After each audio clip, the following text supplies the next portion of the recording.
Hi, I'm Bill Doherty, and I will welcome the viewers to another edition of Bill's Bullpen.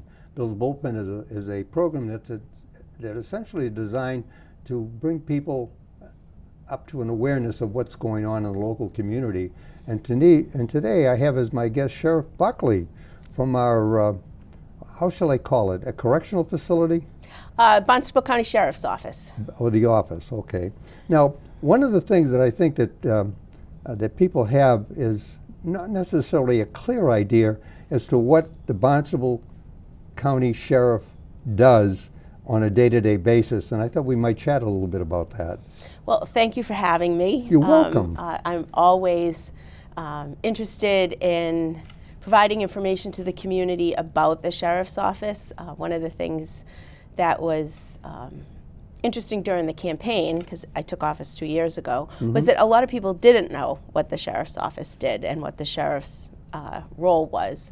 So the primary function of the Sheriff's Office, and that's true throughout all of the Sheriff's offices in Massachusetts, is to run our jail and house of correction. That's a big piece of the operation, and we can come back and talk more about that. But our Sheriff's Office in Barnstable County also runs the Emergency Communications Center, which is a regional center. It provides 911 answering, it provides dispatch for fire departments, it provides across Barnstable County mutual aid and emergency medical services, and it is a cornerstone of the Sheriff's Office. It's been in effect since 1938, a huge public safety component of Barnstable County. We also run a Bureau of Criminal Investigation, which supports our local law enforcement and crime scene investigation with photographs, fingerprinting, and other investigative techniques. We provide radio technology services for our own equipment, as well as make those services available across Barnstable County. We have a civil process office. What's that? Civil process is court papers. That's sort of been historically through time the role of the sheriffs to provide, Yeah, that's right. You're delivering subpoenas. Delivering subpoenas, serving Warrants, court papers, doing evictions. So we provide that service.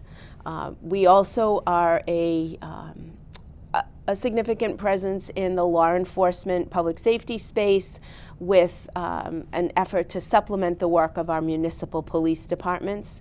We are a partner with the Cape Cod Regional Law Enforcement Council. We provide both personnel and equipment. We have a drone unit. We have canines. A drone unit? Yes, we have an amazing drone unit.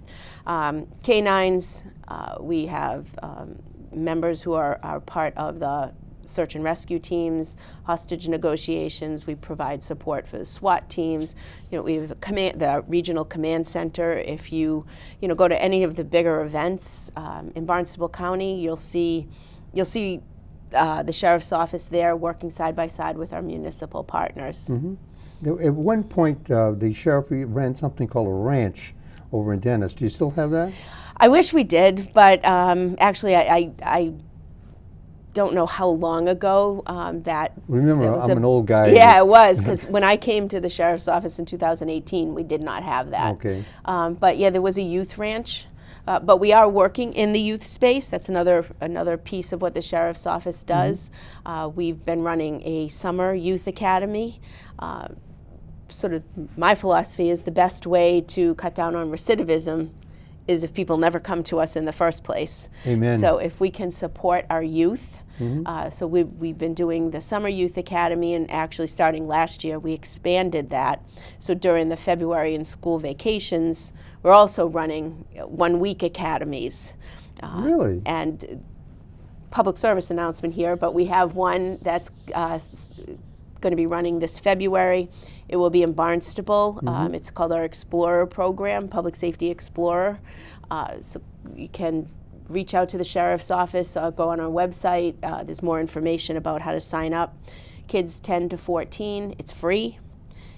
and it will give them an opportunity to learn about public safety careers, learn about what we do in public safety, develop some leadership skills and some communication skills.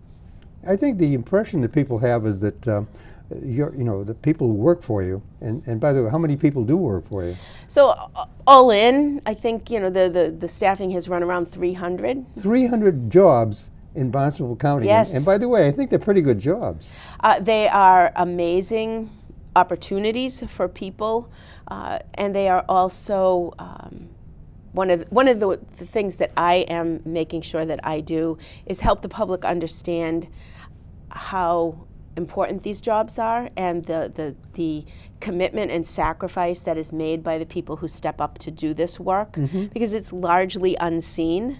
Both our 911 operators and our staff who work at the jail, we don't interact with the public. But it is a significant work and requires significant sacrifice. On the interoperability issue, I remember when I was still a county commissioner, there was no, in order to communicate for mutual aid with Plymouth County, for example, it had to go through, I think, someplace in Framingham, and then be redirected, back down here. And I remember having the county put the money into having radios that we gave to Plymouth County, so that we would have that interoperability, communication, link. And when you talk about, radio communications, I hope that that's continued to be maintained. So it's actually maintained, as well as it's, we're now in the next generation of that, so all of that is computerized. So all of the mutual aid runs through our Barnstable County Regional Communications Center, and we are able to talk across the state, not just Plymouth County, but with MEMA, with entities across the state. Now, within the traditional impression that people have of the jail, tell me more about the jail. What is it? What would it look like if you came in? I think you said off camera that they offer tours. What would you see when you come to the jail? So our jail in Barnstable County was built in 2004. Yeah, I remember. Before that, the jail was up at in Barnstable Village. It was awful. It was. I mean, old. I was there. Yes, Okay. yes. Yeah. Again, if people are interested in doing a tour, if you have a group that might be interested, or if you're interested, we will set up tours, because I think it's important for people to see what the experience is. Our jail, even though, I guess let me talk about who's at our jail first. At our jail, we house what we refer to as lockups, which are people who are arrested by the police, need to be detained before they go to court. So the sort of most common occurrence of that is someone who might be arrested on a Friday night after the courts close. Courts don't open again till Monday. Person might not be eligible, or there might not be a bail opportunity there, so they need to be held. We hold what we call pre-arraignment lockups, and we do that to support the local police departments so that they can keep their resources on the road instead of in their stations. We also house pretrial detainees, so those are people who have been arraigned and either have a bail that they can't pay, or are being held and have no option for bail. And then we also house people who are sentenced, and people sentenced to the facility are sentenced typically for misdemeanor offenses, punishable by up to 2.5 years. As we were talking off camera, I think you were thinking that the separation between who's at our jails and who's at the state prisons was based on violent versus nonviolent, but that is actually not the case. Okay. People who are housed in our jails have committed violent offenses. Are the most frequently occurring offense for people sentenced at our jail have to do with assault and battery, domestic assault and battery. We have people being held on gun charges. We have people being held on serious, but not sentences that are subject to the Department of Corrections. So that's who's at our jail. And our Well, jail also houses males and females. Right, you have separate, I think I used to call them pods. Yeah, so the jail itself physically is set up so that there are 3 housing units. Okay. So if you think about sort of 3 wings off of a building that are completely separate and self-contained. And then within those housing units, there are pods. Okay. And then within the pods, there are cells. Okay. And for the most part, they all look the same across the facility.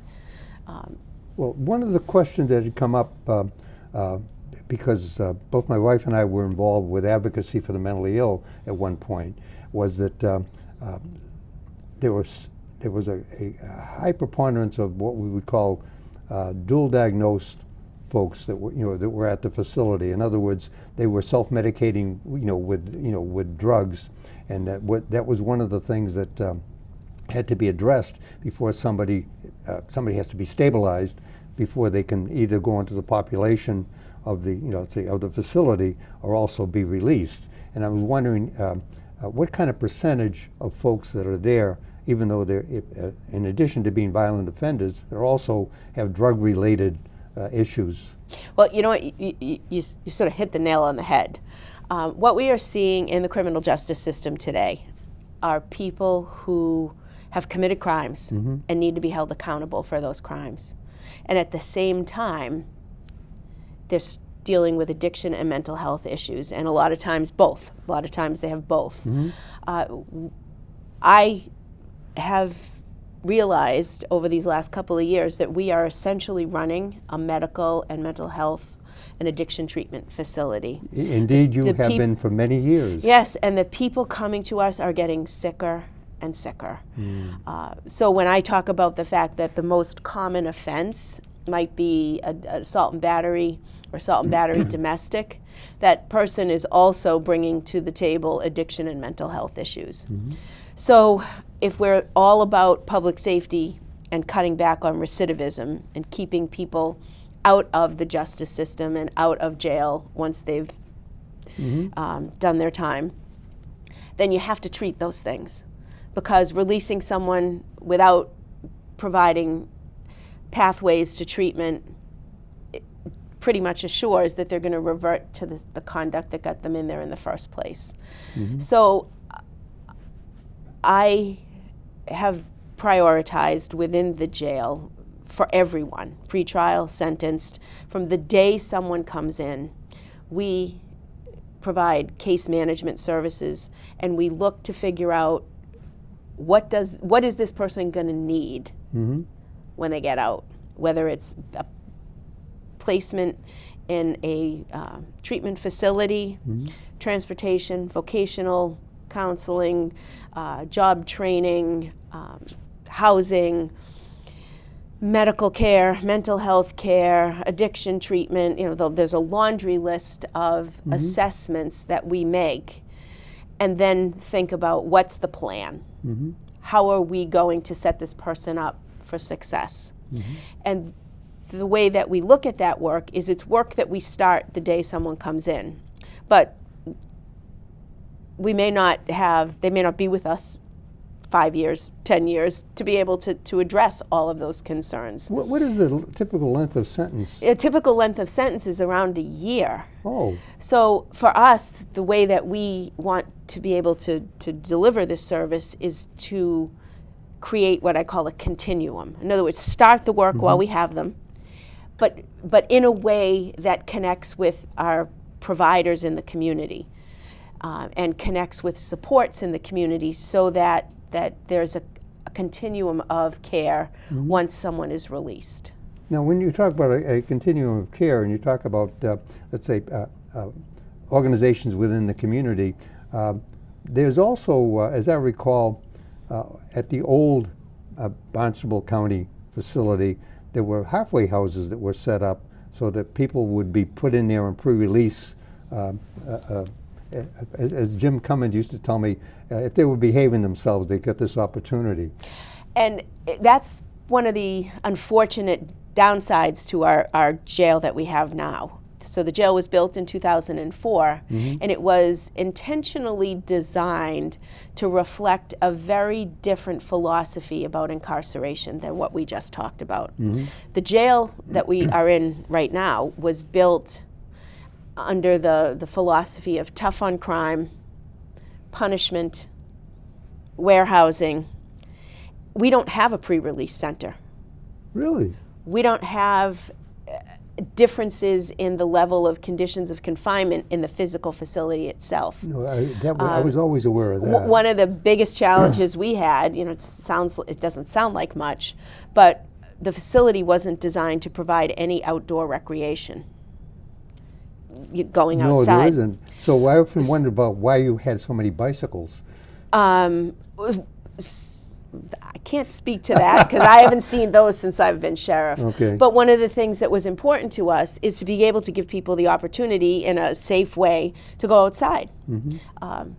And so we're working around those challenges. I wonder how you do that, because I've been to the jail on different occasions, and there doesn't seem to be what I'd call a recreation area or So an there is a field. secure perimeter in the back of the jail. Oh, there is. And there is the space to have outdoor recreation. Okay. We had one of the specific challenges was one of the doors, it hadn't been opened in 20 years, so it didn't work. So we're working around that. But the philosophy that you were talking about, the pre-release, some of the things that are old are new again. You know, the youth ranch, pre-release, sort of giving people the opportunity to do work release, community service programs, bracelets, things that will give people an opportunity to get back into society in an incremental way so that they can be ready to be released. One of the things that was of great value, I was on a housing authority for 25 years, is that we used to get women from the jail. They used to do the painting and the inside, to set apartments up for assignment, and they were very good. The other thing is that in the my direct experience in dealing with the jail was that the library has benefited from having folks come over to help move books and so forth. And maybe you should speak a little bit about the availability of support programs that that you can use or you can apply to see if you can get from the jail going forward. So great minds think alike, right? So one of the things that we brought in right after I became sheriff, we have a partnership and an amazing collaboration with Falmouth Public Library. So the director of their library has taken over our library services and included not only updating the resources, but using the library and the resources at a library as an educational piece. He's also delivering programming. One of the exciting programs, both for men and women, that he's working on is teaching them how to read to their kids.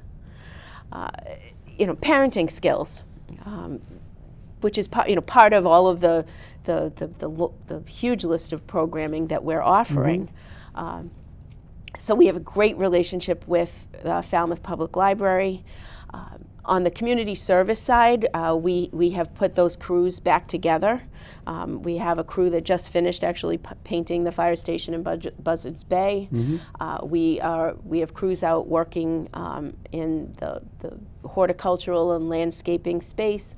We have crews out doing the community service projects with the tents and with the shellfishing and the oysters in Falmouth. There's a huge number of projects that we're involved with, and both on the outside and then on the inside, we have partnerships with Cape Cod Community College. They've been an amazing partner, from teaching our staff mental health first aid to doing serve safe and culinary skills for both the male and the female inmates, so they have those skills to be able to work in our community when they get released.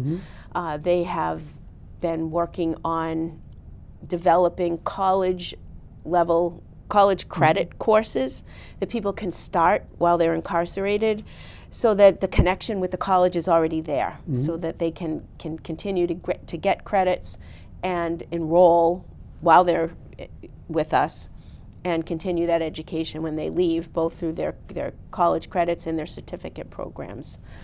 And I'm sure I'm leaving something out. Well, I was going to ask you about one of the issues that was started when I was still at the county was that women are separated from their children during the time that they're incarcerated, and there was some some emphasis placed on how do you reintegrate the family, especially since the mother is identified as is the nurturing part of the family. How do you reestablish that connection? And I was wondering if you could speak to any programs you have on doing that now. Again, that is a huge piece of, I call it the collateral consequences of putting someone in jail, especially women. So for the women who are with us, we have developed and are working on a women's therapeutic treatment program, which is designed specifically for women, the traumas and the challenges of women involved in the criminal justice system, and recognizing that women are caregivers. For one statistic that we had, it's not for today, but I had looked it up a couple of months ago. We had 60 women who were responsible for 109 children. Oh my God. And you think about what are the challenges those children have to deal with with a parent that's incarcerated.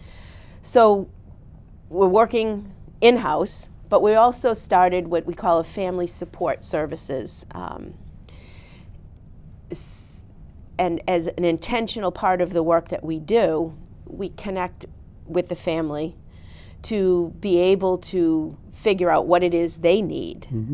And as you know, being here on the Cape, there are incredible resources, but being able to find them is a challenge. There are literally thousands of nonprofits on the Cape. Yes. Okay, and and so being able to find them. So if we are in touch with families to begin and support that reintegration process, that helps with recidivism. It helps people be successful when they leave. It also helps to keep the family supported. And this isn't a cost item, this is resources. This is making sure that we can offer reintegration in a way that people will be successful. So we've started that. We are looking at ways to, again, the jail itself is a challenge. It was built so that there are no contact visits. What does that mean? Meaning that you couldn't have a visit with someone who's incarcerated like this. There's a plexiglass and a phone. Oh, okay. Like and that's that has its purpose. But when you're dealing with young children and you're dealing with families, and you're trying to set people up for success, I don't personally believe that's all that we should do. And we have started to... But based upon what my recollection is, there is no space that you could set up for that. Exactly. Yeah. So we're being creative. We've had some events, especially in the women's program. We've had a couple of programs that the women have gone through, and we've been able to invite their families, children, spouses, parents, to come in person and be able to watch the events. So there's a lot of opportunity for us. We're still working on that. Again, everything is designed to figure out how do we maximize someone's chances for success when they are released. Well, that is so important, because the thing that is always in my mind is that all of those folks that are there are coming back. Yes. Okay. And whatever it was that caused them to, let's say, to become your guests, okay, there's a need of giving them a strategy a reasonable strategy that they can, that they can actually participate in to keep them from becoming your guest again. Exactly, because I mean, as we know, for almost every person who's in our jail, there's also victims. Mm-hmm. Whether they're family members or members in our community. There are people who have been hurt and harmed Mm-hmm. by the conduct of the people who are in our jail. As a sheriff, as just sort of our role in this space, we can't prevent that. But what we want to make sure that we do to the best that we can is make sure it doesn't continue to happen. And how do you do that? And that is why we focus on reentry and reintegration, Mm-hmm. addiction and mental health counseling, and setting people up for success so that when they leave, they don't continue to create more crimes, more victims. Now, there has been some concern over time, and this goes back when I was more involved with the Workforce Board, was that there is a certain amount of money that you need in order to be, let's say, not to be comfortable, but let's say to survive in the economy. What success have you had with the business owners in getting people placed as they come out? So it's interesting. There's a couple of things. As we all know, especially here in Barnstable County, our businesses need workers. Mm-hmm. And so making sure that we offer vocational training and educational training that meets the work that's available here is important. The building trades is huge, and we're more to come on this, but we're working in that space, in the service industry space, in the landscaping, horticultural space. Our wood shop is up and running. So we are focusing intently on vocational training. Mm-hmm. We have coming up soon, we are having, I guess what I call a Corey-friendly. Corey is the criminal offender Yes. record, but we're having a job fair where that's already on the table. That's not a surprise. And the employers that are coming understand the backgrounds of the people that they're going to be interviewing. Mm-hmm. So we're working there, and we're working to educate the business community about the work that we're doing, because they're knocking on our door. They're asking us Oh, they are? for employees. Oh, that's yes. wonderful to hear. We have the building trades is one place where they're putting together resources to help train our employees. Home Builders International, we've partnered with them to provide specific woodworking and carpentry skills so that we have certificates. Actually, we're now almost at the end of this, so I'd like you to ask you, so what takeaway would you want folks to have from this? I think it's all of us in this community Mm-hmm. who can help lessen recidivism by understanding what happens while people are incarcerated, the work that we're doing, and also sort of being willing to support people Mm-hmm. when they're released, to keep them out of the system. And we're doing our part on that by educating people, opening the jail for tours, partnering with the nonprofits across the community in order to make our community safer. Well, Sheriff Buckley, thank you so much for coming, and I hope the folks that have been watching this, because I've certainly learned a lot, and I'm very pleased that you were able to spend this time with us to let people in the community know that it isn't, we're just locking you up and then punishing you and then saying, okay, now that you've been punished, you're going to come back. But you're doing something to make sure that they don't come back, and they don't, they have the best opportunity to put their life together to come back to the community and become citizens, gainful employee, and also taxpayers, which Yes. is something that we're all concerned with. So thank you very much, Sheriff Buckley, and thank the viewers for watching another production of Born TV.